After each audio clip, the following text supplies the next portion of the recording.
รื่องกับรุ่งบลายดอกพ่อแม่พี่น้องเลยมีแต่เครื่อง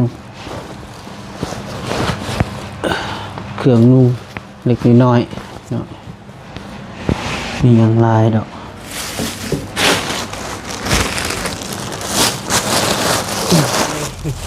เป็นใหม่ตา ให้แล้ววันนี้โอ้ยใจเย็นๆกลับบ้านก่อนเด้อบัดนี้เด้อมีแต่มื้อหน้าแล้วก็สิจึงว่ากันเนาะขอบใจหลาย เด้อ เอาเมื่อน้ำเขาบ่นั่นก็ได้ ๆบ่แล้ว เมื่อ น้ ยังก็สู้ำขอบใจน้ำอ้ายหลายๆ โดย ตามเนี่ยปลาลูกมาช่วยเหลือน้อง โดยตอนนี้ โดย กินมายุ่น โดย ช่วยน้องที่จนที่สุด โดย งานอ้ายก็ยังตายยังกินมา โดยยังก็สู้ๆเด้อน้องเด้อ บ่ลูกแน่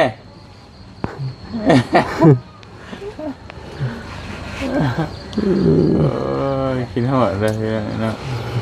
จิจากกันเลยดิ ชอนเงี้ยเนี่ย กลับก่อนเด้อ โดย มื้อหน้าจึงเจอกันไหม เนาะ กลับก่อนพี่น้อง บ๊ายบาย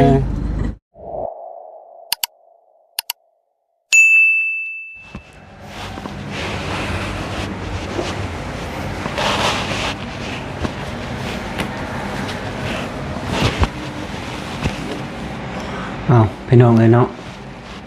ข่าวทักทายสบายดีพ่อแม่พี่น้อง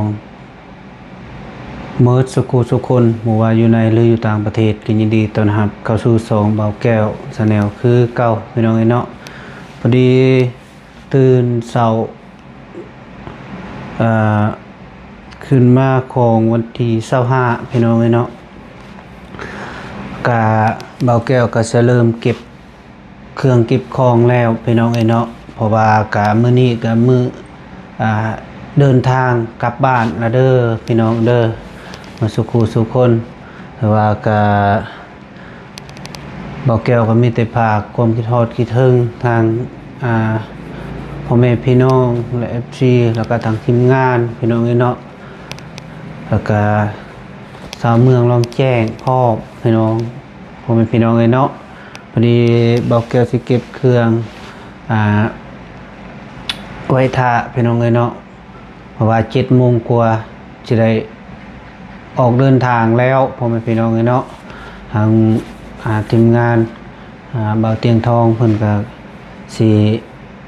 ออกไปส่งพุ่นแหละอยู่บ้านนำพาใหญ่พุ่นแหละพี่น้องเอ้ยเนาะบ้านน้องปิ่นน้องพรพ่อแม่พี่น้องเอ้ยเนาะไปพี่น้องเอ้ยมีแต่เบาแก้วสิเก็บเครื่องเก็บของก่อนเนาะเก็บเครื่องไว้ท่าก่อนพ่อแม่พี่น้องเอ้ยเนาะเครื่องกับรุ่งบลายดอกพ่อแม่พี่น้องเอ้ยมีแต่เครื่องนุ่งเล็กน้อยเนาะมีอย่างลายดอก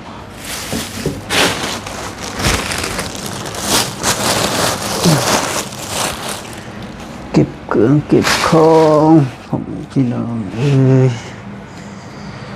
มื้อนี้เป็นมื้อ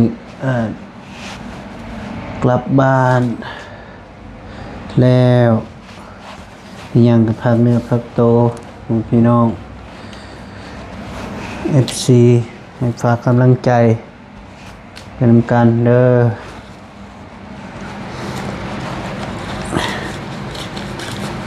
โธ่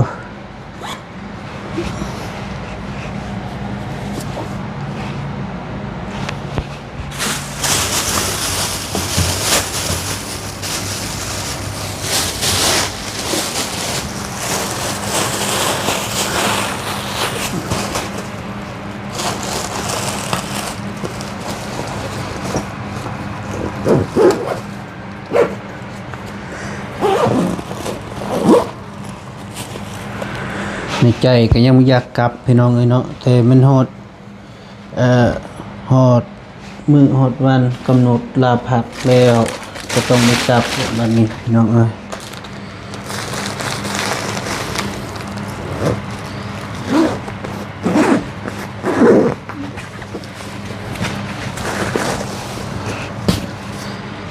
กลับก็ต้องกลับ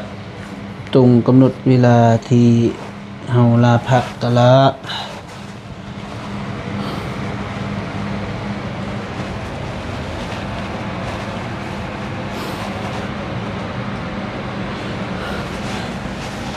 เครื่องก็บ่หลายพี่น้องประมาณนี้แหละเครื่องนุ่งก็ประมาณ10โตนี่แหละ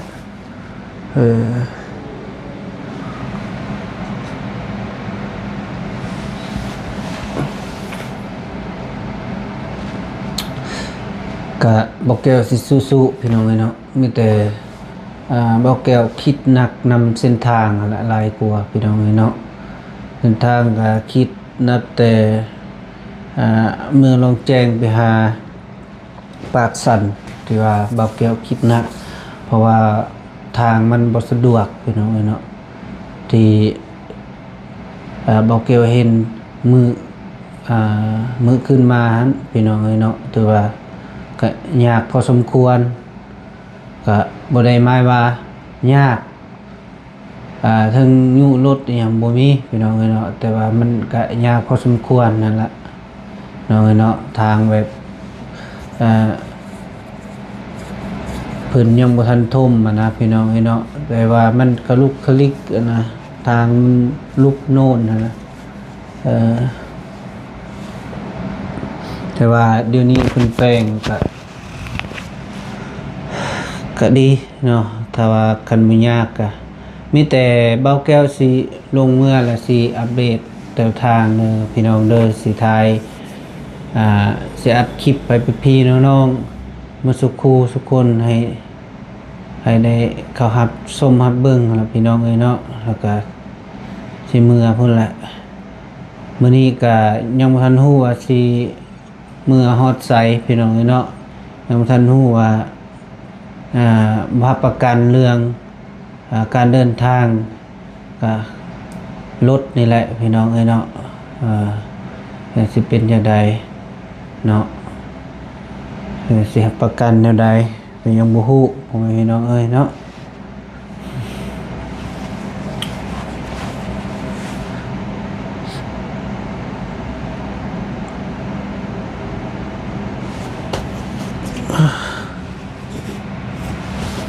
เครื่องของก็โอ้ยพี่น้องคิดคิดอังอยู่ไม่ได้คิดอย่างไรพี่น้องคิดน้ำทางนั่นแหละที่บอกแก้วพยายามมาละพี่น้องเนาะมึงส่งมาบอกแก้วก็อยากลงพร้อมกับทีมงานแต่ว่าก็มันบ่ตรงกันกับการลาพักของเฮาพี่น้องเนาะก็เลยลงก่อนทางทีมงานเพิ่นก็อยู่ต่อพี่น้องเนาะสืบต่อ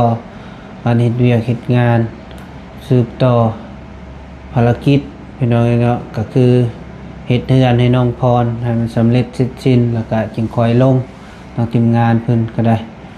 พี่น้องเนาะมื้อนี้ก็บ่มีหยังเด้อทางพ่อแม่พี่น้อง FC มีแต่เบาแก้วคำคอว่าขอกลับบ้านก่อนพ่อแม่พี่น้องเนาะที่ว่าก็ภาคเหนือภาคโตให้พี่น้องแล้วก็ FC ลุงป้าเนาะที่รับเบิ่งรับชมครับตามซัพพอร์ตเบาแก้วก็ขอเจ้าอยู่ดีมีแห้งความเจ็บอย่าได้ความไข้อย่ามีขอเจ้าโศกมาลำรวยมสุขสุคนเด้อโดยสาธุพี่น้องเนาะขอให้เบาแก้วเดินทางก็มีความปลอดภัยให้ฮอดได้ถึงฮอดบ้านฮอดเมืองพี่น้องเนาะนี่ก็เบาแก้วก็ขอเดินทางปลอดภัยพี่น้องเนาะ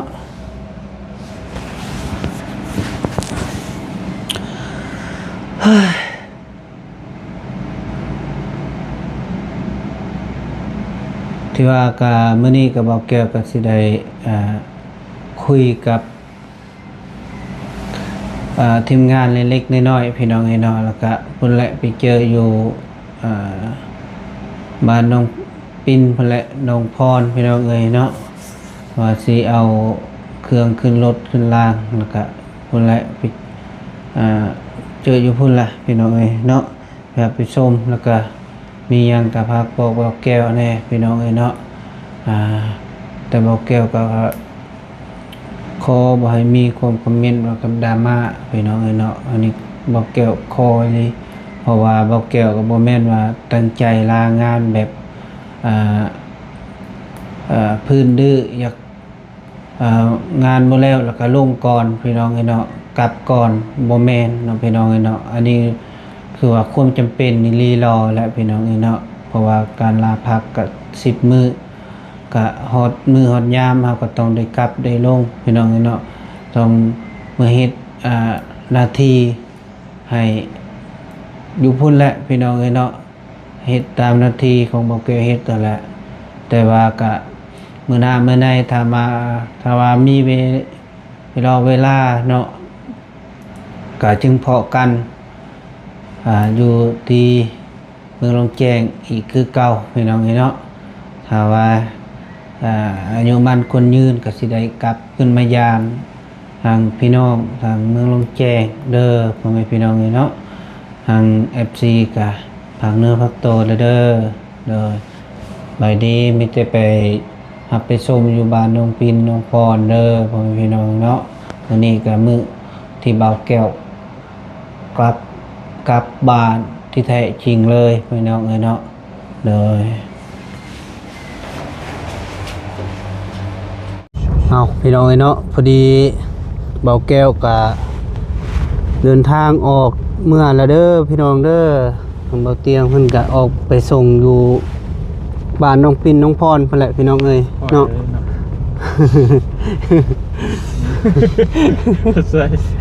เป็นยังโอ้ยพี่น้องเอ้ยเป็นใหม่ตายให้แล้ววันนี้โอ้ยใจเย็นๆพี่น้องกันเลยลงยังนะพี่สบายดีเด้อมาสุขคนเด้อวันนี้สิได้อำลาแล้วอำลากลับบ้านแล้วพี่น้องเอ้ยเนาะทางทีมงานก็มีแต่ภาคเนื้อภาคโตทีมงานอยู่สู้ต่อไปหั่นล่ะพี่น้องเอ้ยเนาะทางเว้าแก้วก็กลับก่อนเพราะว่าหดมือหดยามกลับแล้วก็ในใจก็ยังอยู่พี่น้องเอ้ยเนาะแต่ว่าก็มันจำเป็นแน่ก็เลยลงก่อนโดย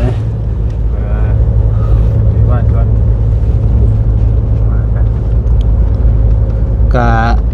คันมีโอกาสหน้าก็สิได้มาพอกันอยู่เมืองลองแจ้งอีกเด้อพี่น้องเอ้ย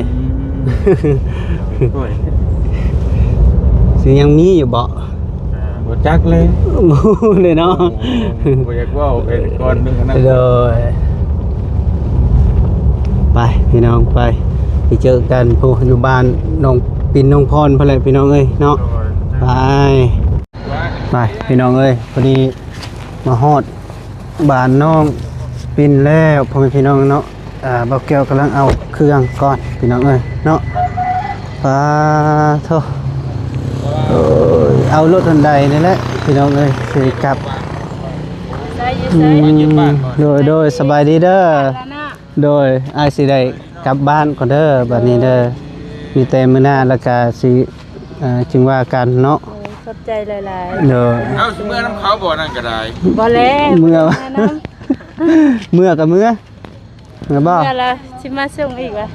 สิมาส่งดอกสบายดีเล็กอเล็กสบายดีแม่กินยังเอ้ยพี่น้องเอ้ยรถจักรนี่ขึ้นรถนี่บ่มีแต่ไอ้สิอำลากลับก่อนเด้อบัดนี้เด้อมีแต่มื้อหน้าแล้วจึงว่ากันเนาะมีแต่สิกะทางทีมงานเพิ่นก็ยังอยู่แล้วก็มีแต่อยู่นำเพิ่นหั่นล่ะเพิ่นเฮ็ดแล้วก็เฮ็ดได้ก็มีแต่เจ้าก็ไปอยู่บ่อนที่เพิ่นเฮ็ดเวียกพุ่นแหละก็ได้ก็อดทนการถ่ายคลิปถ่ายทำก็มีแต่อดทนนั่นแหละเพื่อสิแล้วเวียกงานเฮาก็บ่แม่นง่ายเด้น้องมีแต่มีหยังก็สู้ใจน้ำอ้ายหลายๆโดยปลาลูกมาช่วยเหลือน้องโดยกินมายุ่ง เป็นงานช่วยน้องที่ชนที่สุด โดย งานอายแต่งานป่ายังขึ้นมา โดยนี่ยังก็สู้ๆเด้อน้องเด้อโดยไปบ้านนี้พี่น้องเอ้ยไม่ได้สิขึ้นถึงพุ่นแล้วโอ้ยเราเก็บเปิดกระเป๋าก่อนอุ้ยน้องเอ้ยเป็นยังไงนะ เครื่องข้าวสารนี่ ข้าวสารบ่ แม่น โอ้ข้าวสารก็เอาเมื่อนำ แม่น อืมเด้อเด้อ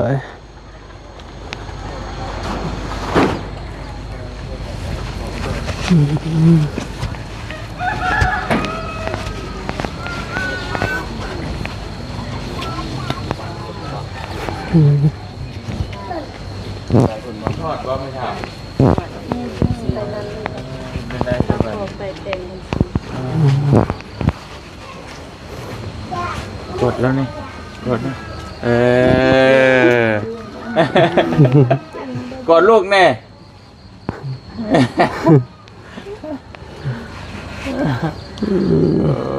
กินหอดเลยเนาะจะจากกันเลยดิ ตอนนี้เนี่ยเพื่อลูกไปป่า ไปป้าแล้วกินหอดกันแล้วบันอดทนที่ต้นที่ได้ใช่ไหม เรายัง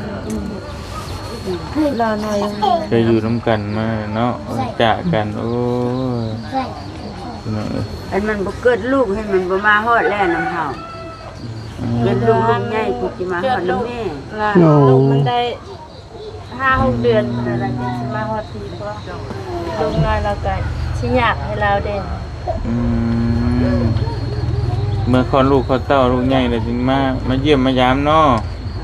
โอ้เอาเป็นไงก็อดทนเด้อไปพี่น้องไปบ้านหนึ่งนะไปลากันพี่น้องเนาะนั่นเนาะ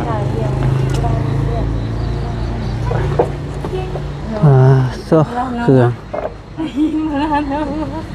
สิไปไซส์โอ้ยเนาะ เอา ไป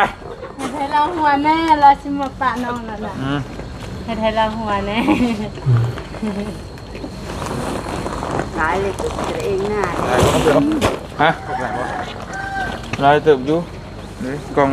ยกรถตัวนั้นเข้าอันใส่อยู่หั่นเราก็ถอยมันก็ได้ เอาเครื่องไปที่นี่มาเพิ่น เลยยกไปเลยเนาะยกไปเลยเนาะ ไปเลย ไปคนเครื่องน้องปิ้นพี่น้องเอ้ย กลับบ้านก่อน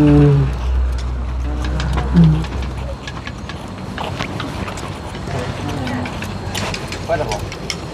เบิดแหละ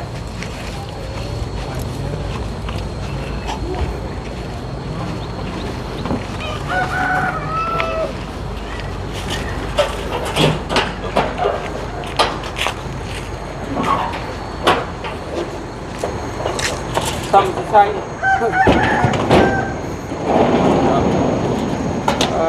จริงเป้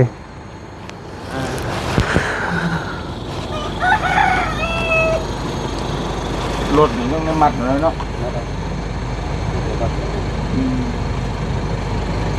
มาเยี่ยมมายามคือป่ะหรือว่า อาจารย์คนนี้แล้วก็เอาลูกมาไว้ เอาเป็นยังไงเอาลูกมาไว้ที่ ลูกเขาอยู่ที่ตัวเขาอยู่ไปเรียนอยู่นอกเลย บ่ได้อยู่พุ่นกับบ่ได้อยู่บ้านเนาะเลยไป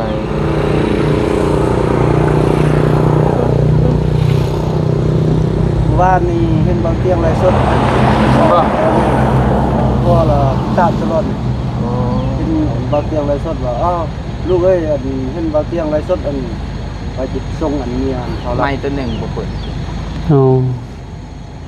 หลายคนอยู่สิส่งมาหาเฮาก็เลยว่าได้คุยกับอ้ายแหละมันก็มีแต่บ่รถเพิ่นสิมาส่งก็หลายคนก็ได้ขอบใจหลายๆว่ะรถให้อ้ายตรงนี้แหละมา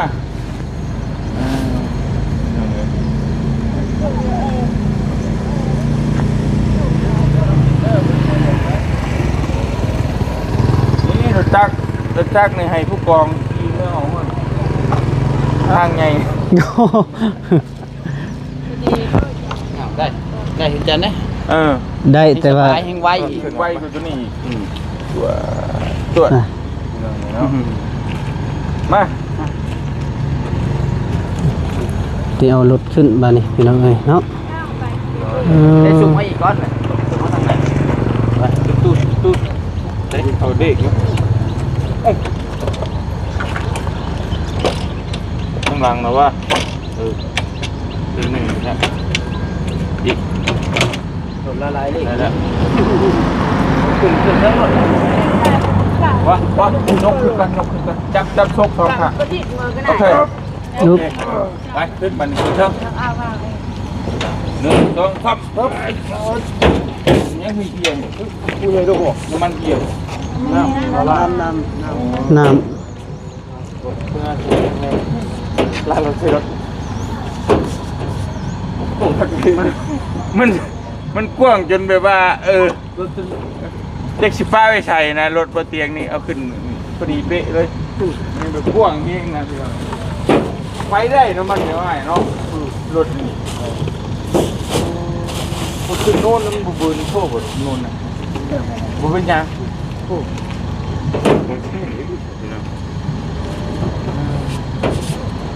ร้อยคือว่าเฮ็ดร้อยดี ำชิดลอย หลังเปลี่ยนเป็นหินจักเป็นเองนะนาย เขาจำคุณเลยบอขาตั้งกลางบ่ นี่เลยบ่เสือ เอาใส่มาที่หมดฝากมาเลย มัดจองไว้ป่ะ นี่คือมือฝากเลยว่ะ เสือเป็นคนที่ขายว่าจะฟังก็ได้นะ นี่ไอ้เป็นนี่อยู่ ยังเลยอย่ามาอ่านแล้วมาอ่านแล้วอ่านแล้ว มีคนหุ้มกระบอกเลยผู้หอยเทโลเมีย ฮะ เป็นมันถามว่า มัดขาก็ได้ปะมาอยู่ห่มถูกปะ เป็นวันก่อนกันมากลับกันไหม ไป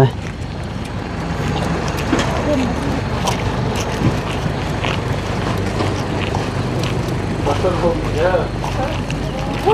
น้ำเนาะ เนาะ พูดเลย งามหลวงพ่อหันแล้ว บ่ เอาไปแล้ว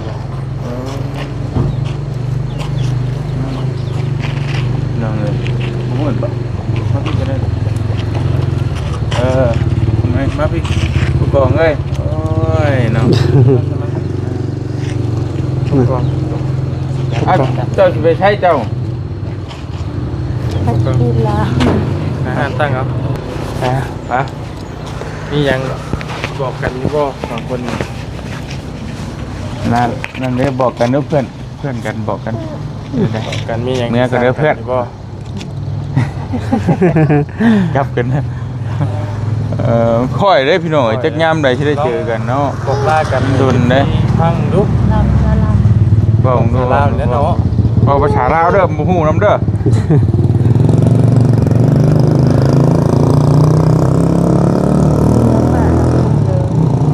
เบิ่งว่ายังได้ จังได้อยู่นี่ก็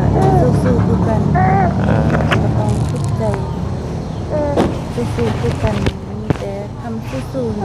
เพื่อก็สู้คือกันเจ้าอยู่นี่เจ้าก็เบิ่งลูกเจ้านะฝากอันเบิ่งยังพ่อแม่อยู่นี่เด้พระเจ้าขอเท่าฝากน้ำลาวให้เบิ่งพ่อแม่นี่นะ ฝากเบิ่งพระเฒ่าแม่เฒ่านำแน่เนาะเพิ่นเฒ่าแล้วว่าซั่น มาอยู่หอที่พุ่นเฮาก็สิโทรกำลังก็คิดฮอดกันเป็นหมู่บ้านเดียวกัน เจ้าได้สิมีหยังบอกปิ่น งานเราก็ต้องสู้ๆเด้อเพราะว่าเขาไปอยู่นำเฮาแล้วจังใดเจ้าก็สู้เพราะว่าสู้เพื่อลูกเจ้าอยู่ในท้องแดงสู้เพื่อลูกเจ้าที่ได้2 ปีแล้วถ้าเพิ่นถามว่าพ่อไปใส่พ่อเจ้าเก่งที่สุดแล้วพ่อเจ้าไปหาเงินก็ต้องบอกแบบว่าเราเสียชีวิตไม่แต่ว่าพ่อเจ้าเก่งพ่อเจ้าไปหาเงินพ่อเจ้ายังมาบ่ได้พ่อเจ้า ได้เงินหลายแล้วเราจะมาหาลูกเอง พี่น้องเนาะฟังแล้วก็มันแบบเชื่อใจเชื่อใจเป็นคำบอกลาเป็นคำอันน่ะที่ว่าจะได้มันล่ำลากันแบบด้วยความที่ว่ามันยังบ่สร้างในใจนะบ้านเฮาเอิ้นว่าแบบมันยังบ่ส่วงมันยังคิดอยู่หั่นแหละแต่ว่าก็อดให้กำลังใจกันทั้งนี้ก็เป็นทุกข์ทั้งนั้นก็ทุกข์แต่ว่าต่างคนต่างให้กำลังใจกัน เนาะ มีบุญวาสนาต่อกันทั้งพ่อกันไหม เออ ต้องกินกับสิพาลูกมาเต้ามาเยี่ยมผู้ยิ้มยาอยู่เนาะลูกน้องนะเนาะ คือกันอันนั้นเด้อทั้งอ้ายก็ถ้ามีโอกาสก็หวังว่าสิได้เจอกันถ้าอ้ายได้มีโอกาสขึ้นไปดวงพระบางก็สิโทรหาสิไปดินน้ำสิไปยามจะได้อันทั้งนี้กับทั้งน้องพ่อนี่ก็อ้ายสิซอยเพื่อนซ่านแล้วแต่ก็อ้ายก็สิกลับถ้ามีโอกาสหน้าพาใหม่ก็จังว่ากันแหละคนเฮาเนาะมันอาจจะได้พ่อกันอยู่ดอกพี่น้องไอ้ถ่ายังบ่จากไปก่อนว่าง่ายทางบ่เตียงก็บ่ฮู้ว่าสิเป็นแบบใด เนาะมันเถื่อกัน เฮาบ่ฮู้ได้เฮาไปกับรถทุกมื้อจักสิอายุยืนฮอดไสเฮาก็บ่ฮู้นะจักสิตายมื้อใดว่าตรงๆนั่นแหละพี่น้อง นี่ ไปสิไปก่อนภายมันบ่มีหยังแน่นอนความตายแขนคอคู่บัดย่างตื่นมาเช้าเห็นหน้าจังว่ายังเพิ่นว่านั่นแหละตื่นมาเห็นหน้ากันจังว่ายังบ่เห็นก็คือตายจบน้องทีแล้วพี่น้องเนาะสู้อดทนนั่นแหละน้องเด้อเดินทางปลอดภัยทั้งไปทั้งกลับนั่นแหล้วเพื่อฮอดพุ่นก็ส่งบอกข่าวบอกแน่เขาฮอดได้ก็ได้เพราะทางมันไกลพี่น้องเอ้ยเนาะทางก็ยากพร้อมห่วงเป็นใจทั้งน้องเพิ่นเป็นไร ทางใจทางญาติทาง เคยไปดวงพระบางเคยไปเทื่อนึงก็โหดข้อกันกับพี่แหละเนาะมันคล้ายๆว่าทางมันขึ้นภูนะถ้าว่าทางเรียบๆนี่ก็บ่ปานใดดอก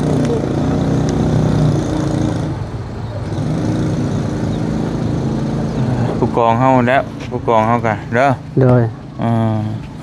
เห็นได้ บ่เป็นหยัง เดี๋ยวเสียบเลยนี่น่าสิรับไปตบเพิ่นกัน โดย ตบผู้กอง แบบว่าซึ้งอะนะคือน้องเพิ่นขอบลานะต่อกันแล้วก็แบบซึ้งๆเลย เพราะเพิ่นก็เป็นข้าราชการพี่น้องทหารก็ลาพักได้แต่10 มื้อ เนาะ ก็เบิดกำหนดแล้วเขียนใบลาพัก เลย ได้สำนั้นถ้าบ่เมื่อก็ถ้าได้ดูยาวเกินกว่านั้นก็กลับไปวันนี้ก็ยังได้เขียนใบลาออกบัดเนาะ ลาออกเลย เราออกเราออกตัว แค่ว่า บ่ดอก สมมุติว่าเลยกว่า ส นี้ มมุติ นะเลยไปกว่านี้ อืม ต้องยันได้ลาออกแล้วบัดบ่ได้เด้เพิ่นสิเฮียนมาฮอดเป็นในห้อยมันเป็นง่าย กดใจตัวเลยตัว ๆจักปีบ่เว้าเรื่องไกลแหละเ เว้าเรื่องงบพุ่นแหละ ฮะ เว้าเรื่องงบพุ่นแหละไปเรียนก็ได้ เอาเปรียบเทียบคือ โดย เทียบคือมาจับกล้องให้สถาบันหนึงจะเมื่อแล้วก็ยันมีก็ใส่แหละมั้ย มาบุญ แล้ว เห็นว่าเราเป็นมือกลองก็ได้ใส่ ใช่แล้วสิบ่ได้เมื่อ ไปจ้ะ มือกลองเป็นคนละเสียแต่จับเหมือนกัน เราเป็นสบายดีคนรอบนึงเนาะเอาพอดีก็บ่ยาวอีกก็ได้ได้มาส่งทางน้องไว้ที่นี่ได้ล่ะเด้อ ไอ้มาส่งทางว่า ส่งมา ได้มาส่งทางน้องได้ที่นี่แหละเนาะเพราะว่าไก่เกิดที่เราต้องวางเนาะกับทางเฮาก็กำลังดำเนินการทั้งทางน้องคนเนี่ยเรียกที่นี่เนี่ยสมมุติเกิดขึ้นกับน่าเชื่อว่าเพื่อนพูดนี้เนาะแต่ว่านี่คิดเราเนาะมีแต่ว่ามามื้อนี้ก็สิเอาเงินมาส่งทางน้องคุณพ่อพี่น้องเลยก็เป็นทางเป็นไอฮัทเจ้าพี่น้องเนาะเป็นฝากมาพร้อมให้กับท างน้องพรผู้ว่านี่แหละน้องของน้องพรเป็นฝากให้สมทบทุนสร้าง10 ล้านเด้อเป็นฝากให้ทางน้องปิ่นนะร้านทีคือว่าเพื่อให้น้องเพิ่นตั้งผมตั้งโตหรือว่าคิดได้ประตูเพื่อนบ้านเพื่อนะคนก็ได้ผมว่านะเนาะกับบุญวงบรายกันง่ายเป็นว่ามันจำใจถ้าการง่ายเราแต่ว่ามีแต่ว่าจะช่วยโดนกระบาดมันแหละเป็นว่าแต่ว่าน้องเก็บเงินจำนวน5 ล้านนี่เอาไว้ใช้ในยามจำเป็นเด้ออย่างที่แต่ว่าทางตลอดร่างกันทางเตียงใจร้อยเนาะ ยังเป็นได้แต่เมื่อวานนี่ก็มอบบ่เตียงมอบแล้วส่วนของบ่เตียงแต่ว่าค่ารถนี่ท่านได้มอบแต่สิให้น้องเพิ่นเก็บไว้เลยนี่เมื่อฮอดแล้วก็จังว่ากัน นะจะหลานเด้อหลานอีกจะรักชมรักคนรักดูเด้อ เอาสั้นกับไอ้ที่มีแต่ไอ้กับซีเอาให้น้องเก็บไว้ได้เด้อตัวคาแล้วเมื่อฮอดน้องจังใจเด้อเรื่องนี้เพราะว่าเนาะแบบนั้นก็ได้เพราะว่าอันนี้4 ล้านเงินของอ้ายเพิ่นเมื่อวานนี่แหละที่ว่าเพิ่นฝากมาให้เนาะพี่น้องเอ้ยก็เพิ่นอยากช่วยครั้งแรกเพิ่นก็ว่าสิเมาแบบรถเป็นคันแบบที่แบบเมื่อให้แต่ว่าวันนี้พอดีอ้ายเพิ่นสิเมื่อโรงพยาบาลก็พอดีเลยเนาะแต่ว่าเอิ้นอ้ายเพิ่นมาผิด ต้นเดียวเราก็ได้ติดต่อ เอิ้นให้เรามาปะได้แล้วก็ให้มันจบ โอเคใจน้ำในลายที่ช่วยทลายเนาะช่วยได้หลายเติบก็คือมันมีที่นี่อันยืนช่วยเนี่ยก็รักเติบแล้วเนาะจะมีวิปัสสนาต่อกันทั้งพ่อกันไหมเนาะจำเป็นแต่ค่อยเลยแหละพี่น้องเลย เอาสแคปให้อ้ายนี่นี่จะว่าบ่เงี้ยฮอกออกนี่เว้ยเกะกะประโยชน์ด้วย นางไม่หนังหรอกไม่หรอก มาบ่เงี้ย เด็กๆตั้งก่อน ไปหุบไว้มา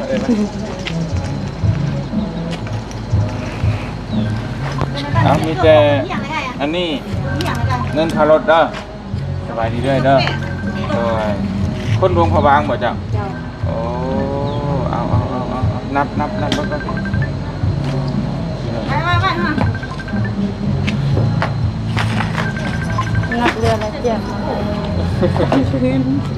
คือหรอ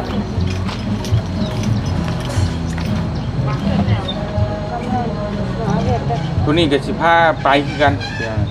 สิพาไปปล่อยไปเลยสาเหตุที่ว่าเทียงมักหยอกก็หยอกคือจะให้น้องเพิ่นหัวให้น้องเพิ่นยิ้มได้แน่ครบบ่จังได๋ก็ฝากน้องเพิ่นเด้อฝากมาส่งคนบ้านเพื่อนแน่ ปีในลอยดี อันนี้ทิ่มอยู่กลางทางก็ได้ในห้วย ได้ ทิ่มภูเขาก็ได้ ว่า ก็บาปแล้ว ทิมกับย่างมือเอา ยากเอาบ่ โดย ว่าจะขับสลายังอ้ายเห็น แต่ว่าอามัดรถปันล่างเนี่ยหรอปะเดี๋ยวจะมันสีสวยเนาะ จะเมืองฮอดประมาณจังโมงจ้ะ กับโบฮูกเนาะ ตามที่จะมา แต่เก่าเคยไปเคยมาเด้ แต่เจ้าหันใกล้ขึ้นมากะแรงทั้งแหละ ตอนแรกแต่ฮอดเลยแม่นนี่บ่อ๋อ เร่งคือมื่อนี้บ่ เล็งมื้อนี้ มอดบ่เหมือน บ้านเรานวดในบ้านด้วยกับโบฮด โอ้ไผบ่บ้านเจ้าบ่ ไอ้เขาบางอะไรทั้ง อ๋อ แล้วบ้านเรานี่ฮอดบ่ในมือนี้ โบฮด โอ้โหฮอดบ่ใน ของบ้านน้องเพิ่นนี่ฮอดก่อนวงพะบางบ่ นั่นแหละ อ๋อบ่ไกลปานใด เรามีบนกายอันพูดเลย เอาไหมผู้นี้ที่ฮอดก่อนนี่ชิมตั้งแต่ปากชั่น เอาแต่ว่าเอาไว้เนาะทั้งน้องเพิ่นแต่ว่ามี FC อยากไปเห็นเป็นไปเยี่ยมพยานเมืองอีกทาง ด้วย บอกบ้านบอกเมือง บ้านหยังเกาะ บ้านเอาไว้ บ้านพักเก่งใหญ่เมืองคู่คู่แค่หักกระบา บ้านพักแก่งใหญ่เมืองคู่คูนแขวงดวงพระบางพี่น้องเนี่ยไปได้ปั๊บมาทางนี้ FC ก็ยังบ่ฮู้หลายคนอยู่บ้าน บ้านสมอนเมืองเชียงคอไปหัวพัน บ้านสมมอนเมืองเชียงข้อแขวงหัวพันไปคนละที่คนละทางพี่น้องเนาะแต่ว่าก็ไกลพ่อกันหัวพันกับหลวงพระบางเพื่อมีคนจะไปเยี่ยมไปยามทางนี้แล้วก็ทางนี้หลายคนก็ถามนะอยู่แขวงหัวพันอยู่ไสบ้านหยังเมืองหยังนี่ก็อยู่หลวงพระบางนี่อยู่บ้านหยังเมืองหยังเพราะ FC เฮาก็อยู่ทั้งหัวพันก็หลายอยู่หลวงพระบางก็หลายเด้เลยว่าผู้ใด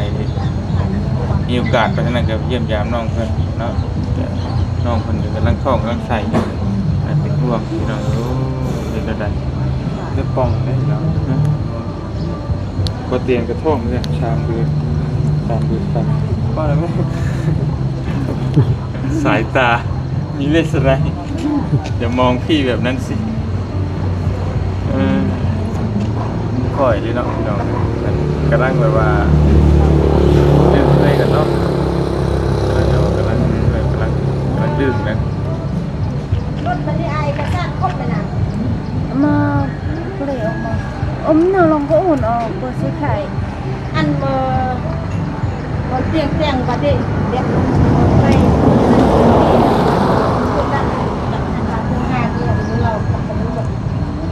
น้ำหมอแหเราโอ้ดิเกจิรันอะไร แล้วอันถ้าน้ำอ่านหนังสือในยอดธรรมดาคนหนังสือแล้วยอดตำรวจจะตรวจอยู่แล้วกันอยู่แล้ว เป็นวานให้อ้ายเฮ็ดไปอันบ่เตียงนี่เตียงไปอันนี้แล้วอันน้ำมันน่ะโทรมาบ่เตียงที่เคลียร์กับตำรวจ อ้ายเฮ็ดใบอ้ายเป็นอ้ายก็เคยใกล้ชิดกับตำรวจ คนใบหา ผู้ ใบ กองได้อย่างเมื่อยอยู่บ่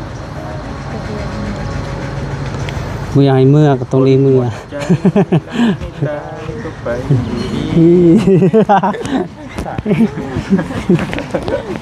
ปั๊บ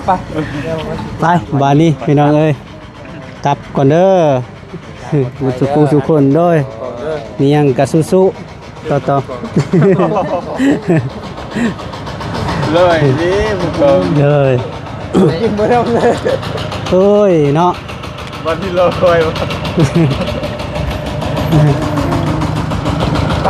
มื้อหน้าถึงพ่อกันไหมไปบานนี้กลับป่าก่อนเด้อบานนี้เด้อสุขคน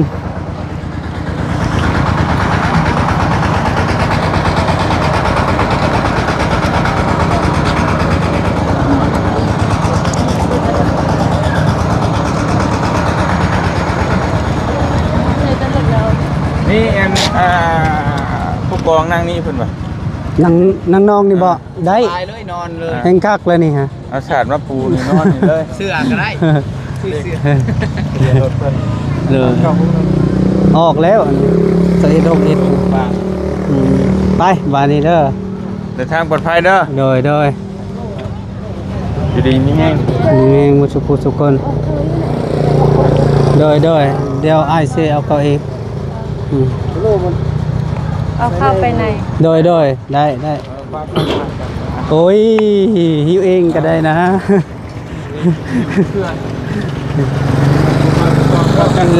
โอ้ย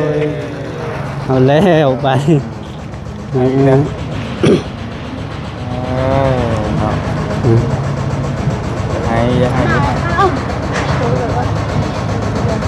บุกมากแน่บุกมากแน่ ขอบแล้ว ไปขึ้นไปทางปลอดภัยเด้อทางปลอดภัยเด้อเด้อสู้ๆเด้อเมื่อหอดเมื่อถึงกระทู้บอกแน่โดยวันนี้ไง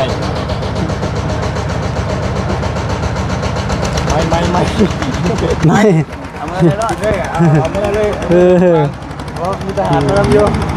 การรอดชีวิตหลายอยู่ เลยเอาไปบานนี้เด้อ มา เลย ป้าก่อน ดีๆมีแห้ง ดีๆไม่แห้ง อืม โอ้ย สู้ๆเด้อ อย่าให้ใส่นางเบิดบ่ เลย 4คนเบิดบ่ ดูอยู่ผมไหม ไปบ๊ายบายกลับก่อนเด้อ โดย มันได้จึงเจอกันไหม เลย เนาะ กลับก่อน พี่น้อง บ๊ายบายไปแล้วบ๊ายบาย